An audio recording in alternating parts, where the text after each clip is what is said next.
afata umupira nabi cyane nibwira ko yatekereje ibitekerezo byinshi cyangwa gushaka kuwoza arangije awogejeje hari umugabo witwa Victor Mbawoma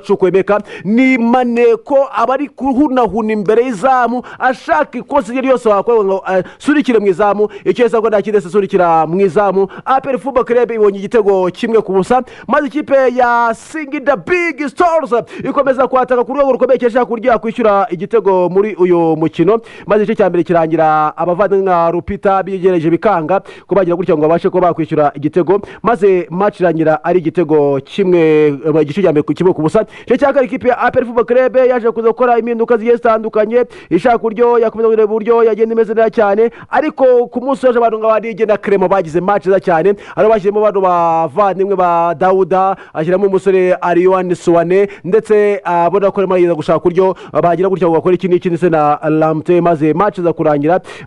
ari igitego kimwe cy'ikipe ya APR Football Club ikipe ya APR yagerageje amashoti muri rusange hasi igice cya mbere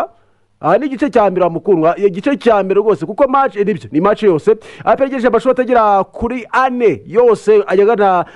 harimo yose bagerageje harimo ishoti rimwe ryagiye mu izamu ndetse rinabyara igitego mu gihe ikipe y'abavandimwe ya Singida Big Stars yagerageje amashoti menshi cyane harimo amashoti abiri on target apegereje amashoti agera kuri ane harimo ishoti umunani yose ajya hanze corner umunani zose ku busa bw'ikipe ya APR Football Club amakosa 11 ikipe ya APR yakoze kwa makarita 3 y'umuhondo mu gihe Singida yakoze amakosa 13 direka karita imwe y'umuhondo gwereka umupira ikipe ya Singida Big Stars igira 51 ku manota kuri 49 match yangi ikipe ya APR Football Club ibonye insinzi igitego kimwe ku busa iterebora iri tsinda muri rusange imeze neza cyane yiteretse iguwe neza cyane mu buryo bumwe ndetse n'ubundi reka tuve aho ngaho tujye kuri ekipe ya Rayon Sport kabisa bategereje umusore w'umunyakongo Brazzaville twa Prince Junior Elanga akizigenza ruhabya w'imyaka 24 kabisa agomba gutangira cyangwa kugira hano Kigali vuba akaza gukorana byihuse n'ikipe ya Rayon Sport ngo bashaka kurya komeza kugenda biyaguka mu buryo bumwe ndetse n'ubundi gahunda zibe ari murange kandi ari terebye ngo ko biragenda bitangaza cyangwa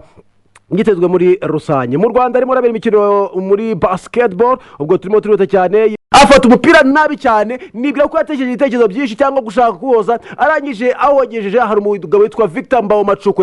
ni maneko abari kuhunahuna imbere y'izamu ashaka ikosa iryo ryose wakora ngo surikire mu izamu icyo yesa ko ndakidese surikira mu izamu APR Football Club ibonye igitego kimwe ku busa maze ikipe ya Singida Big Stars ikomeza kwataka ku rwego rukomeye cyashaka kurya kwishyura igitego muri uyu mukino maze igice cya mbere kirangira abavandimwe nka Rupita bigereje bikanga ko bagira gutya ngo babashe ko bakwishyura igitego maze match irangira ari igitego kimwe